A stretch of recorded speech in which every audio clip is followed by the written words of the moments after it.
Scientists discovers, look how the use of a potato can light a room for a month. Is incredible. A team of researchers who were trying to find alternative energy sources discovered that potatoes are a great source of energy. Potatoes that were cooked for 8 minutes can produce 10 times more energy than regular batteries. Chaim Rabinovich, a professor of science and agriculture, and his team discovered a new revolutionary way to produce electricity.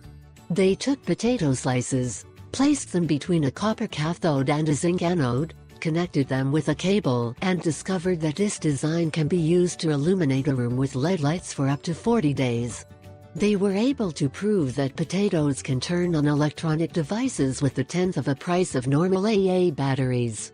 This is an extraordinary discovery if you take into account some general facts about potatoes.